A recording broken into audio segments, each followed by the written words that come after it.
Les amis, l'ère Xavi c'est terminé ce week-end, place désormais à l'ère Hansi-Flick. Première vidéo analyse sur l'arrivée du coach allemand, c'est parti.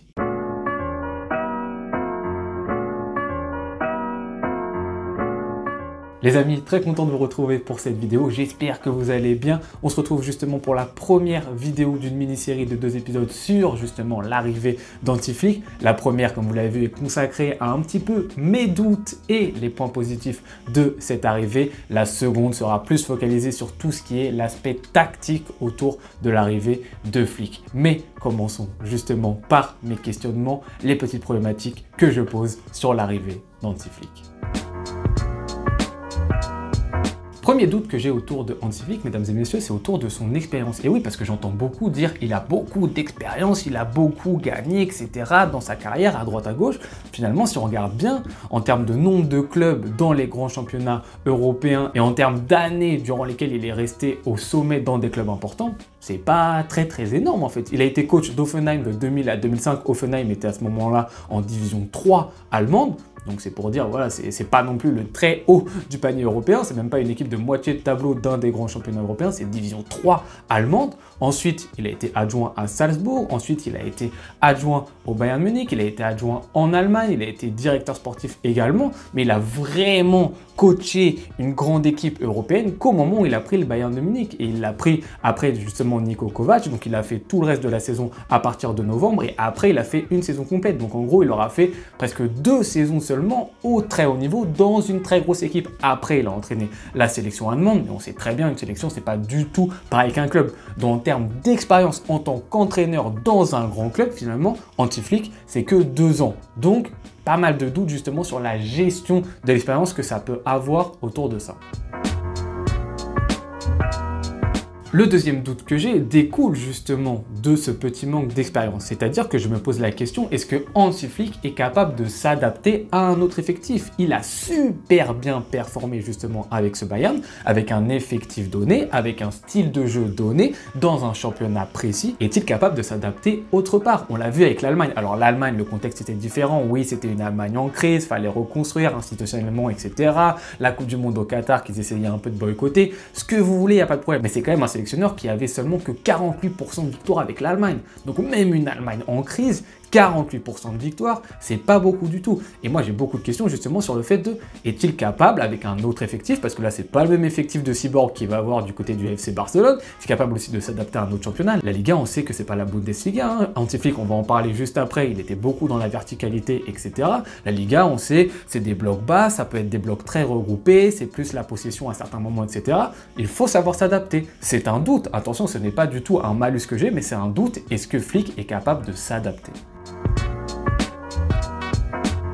Troisième doute que j'ai, les amis, c'est autour des jeunes. Pourquoi j'ai ce doute? Parce que Xavi, c'est l'une des choses qu'il a très bien géré au FC Barcelone. Donc bien évidemment, l'avènement de Lamine Yamal, l'avènement de Cubarsí, il a continué à faire jouer Pedri, il a fait progresser Gavi, il a mis des joueurs comme Fort, il a mis des joueurs comme Guillou, Fermin Lopez, il l'a pris alors qu'il devait certainement être prêté cet été, boum, il l'a fait rentrer en équipe 1. Il y avait une très bonne gestion de la part de Xavi là-dessus, qui était un coach forcément, historiquement, qui connaît le Barça, qui connaît la Masia, donc qui sait comment ça fonctionne, tout ce pataquès autour justement de la Masia. Flick, comment est-ce qu'il va gérer ça? Au Bayern Munich, il n'avait pas ces considérations de ouais, je dois utiliser les jeunes machins. Au Barça, on sait, dans la situation actuelle en crise, on est obligé de s'appuyer sur cette énorme ressource qu'on a. Flick, la gestion des jeunes, j'ai des doutes. Encore une fois, c'est pas des certitudes, c'est pas un malus, mais va-t-il être en capacité justement de bien les intégrer dans un effectif qui va être en difficulté? Il va falloir ramener des points, ramener des résultats.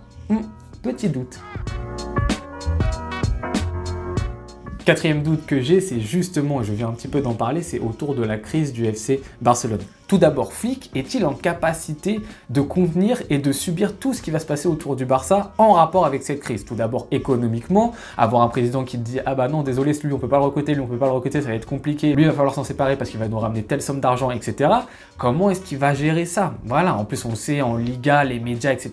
Tout le monde vous le diront, les coachs, les joueurs, c'est très compliqué chaque semaine, etc. Il y a une pression qui est vraiment différente d'ailleurs, hein, que ce soit pour le Real ou pour le Barça. Flick saura-t-il gérer justement cette pression et ces conditions de crise. Ensuite, au niveau des joueurs, on sait que ça va pas être pareil qu'au Bayern. Au Bayern, il gagnait tous les matchs, etc. Il a fait le sextuplé la première année, la seconde, il a été champion de Bundesliga. Là, tu vas gérer des joueurs qui vont être un peu plus dans le doute, tes résultats seront un petit peu moins bons. C'est totalement normal, hein. On va l'accepter, on va lui laisser le temps, c'est totalement normal, mais il y aura un peu plus normalement de résultats négatifs. Comment est-ce qu'il va réussir à gérer ça dans le vestiaire? Il y a une vidéo qui n'arrête pas de circuler, qui m'énerve au plus haut point depuis 6 mois. C'est lui en train de gueuler sur ses joueurs en Coupe du Monde avec l'Allemagne. Cette vidéo, il faut faire très attention.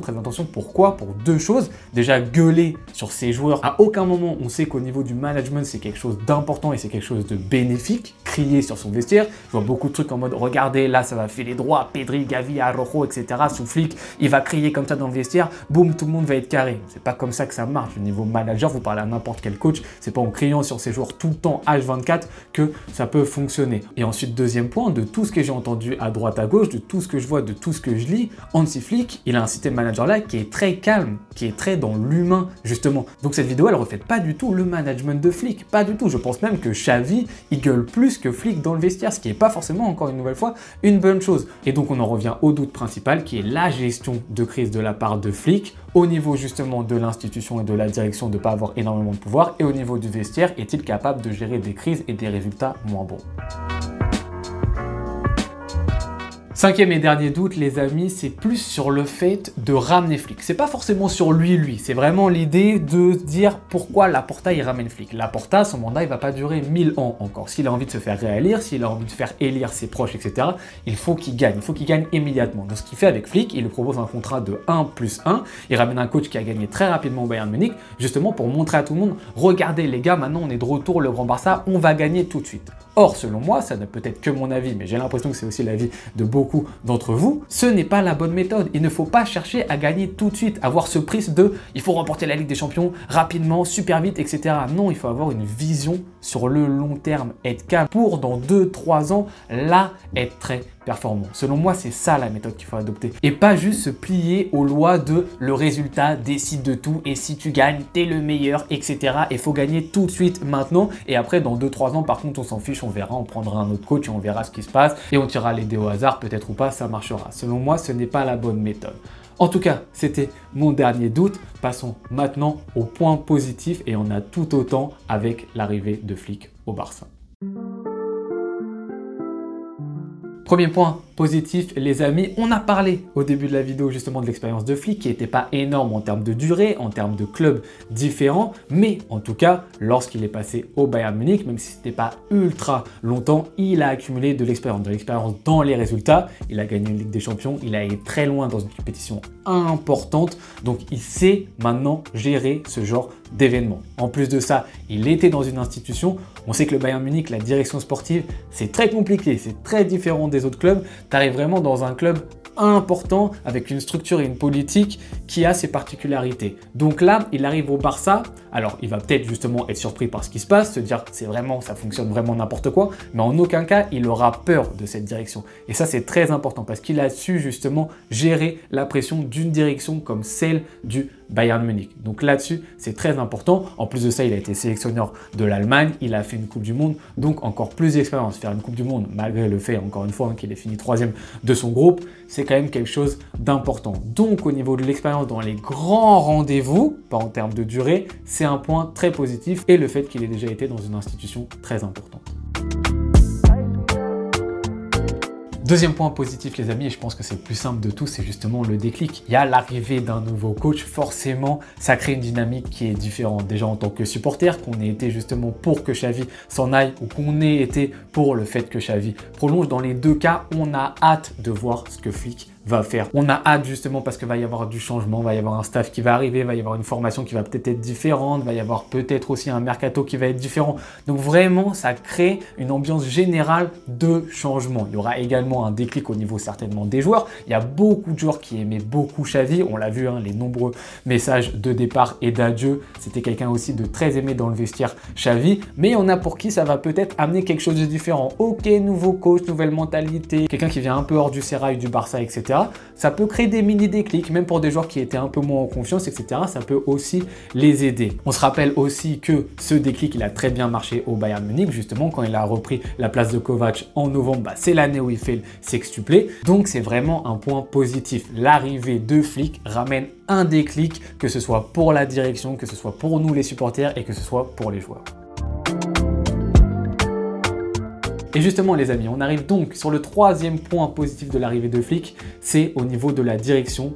On ne pourra plus se cacher. Laporta a utilisé Xavi comme bouclier depuis le début de son mandat. Toutes les balles étaient tirées sur Xavi. Ça joue pas bien, ok, c'est de la faute de Xavi. On n'a pas gagné, c'est de la faute de Xavi. On a gagné, c'est de la faute de Xavi. Toutes les excuses, c'était Xavi. Maintenant, Laporta, il va avoir moins son bouclier. Là, il ramène Flick, quelqu'un qui a déjà gagné. Donc, si ça se passe mal et qu'à la fin, Flick, il dit « Ah oui, mais là, en vrai, moi, j'ai vu de l'intérieur que le FC Barcelone, c'est un bordel sans nom. » Là, Laporta, il va être grandement en difficulté. Donc, qu'est-ce qu'il va faire Laporta? C'est qu'il va tout mettre en œuvre justement pour que cet été, Flick est une équipe la plus compétitive possible, avec forcément les finances et les limites qu'a le FC Barcelone. Mais Laporta va tout faire pour l'aider parce qu'il sait que s'il aide Flick, ça va l'aider lui pour ses possibles futurs mandats ou les mandats de ses proches. Donc ça va y avoir une bascule. Donc c'est un point positif parce qu'au niveau de la direction, on va être obligé de changer des choses parce que Flick ne réagira pas de la même manière que Xavi l'a fait, qui était un amoureux du club, qui était un ancien du club et un proche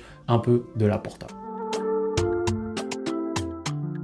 Quatrième et avant-dernier point, les amis, et pas des moindres, la question du physique. C'est une des questions qui revient les plus, c'est un des points qui revient les plus quand on aborde Flick. C'est il a gagné la Ligue des Champions et regardez physiquement, il arrive à créer des cyborgs dès qu'il a une équipe. Et surtout, quoi, FC Barcelone, on le sait, les 2 dernières saisons, ça a été compliqué. Le nombre de blessures qu'on a eu, le nombre de blessures importantes tous les mois, etc. On sait qu'on ne peut pas créer de continuité dans un effectif avec autant de problèmes à ce niveau-ci. Mais j'admets quand même des mini doutes, à savoir tout d'abord que le staff médical qu'il avait au Bayern est resté au Bayern, donc il ne va pas l'amener avec lui, il a la connaissance, il a planifié justement cet agenda pour justement avoir des joueurs très solides, très physiques, qui soient bons dans l'intensité également, mais le staff, il est resté au Bayern Munich. Deuxième point aussi de limite, est-il capable aussi de l'enchaîner sur plusieurs saisons, d'avoir un agenda qui soit complet au niveau du physique pendant longtemps? C'est une grande question parce qu'on le voit encore aujourd'hui, il y a des joueurs comme Davis par exemple qui sont devenus des machines.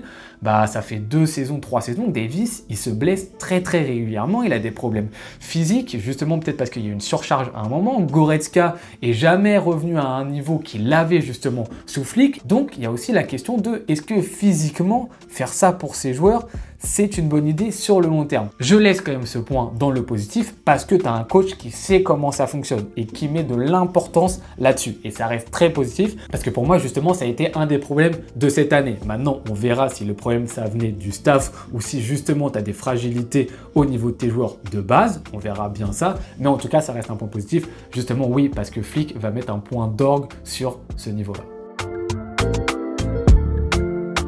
Dernier point positif, les amis, c'est le fait que Flick ait préparé sa venue au FC Barcelone. Pour lui, ce n'est pas du tout un choix par défaut. Il a dit non à plusieurs clubs importants pour dire oui au Barça. Dans sa tête, je pense que ça trotte depuis 1 an, surtout depuis 6 mois. Il travaille d'arrache-pied avec son agent justement pour vendre son projet.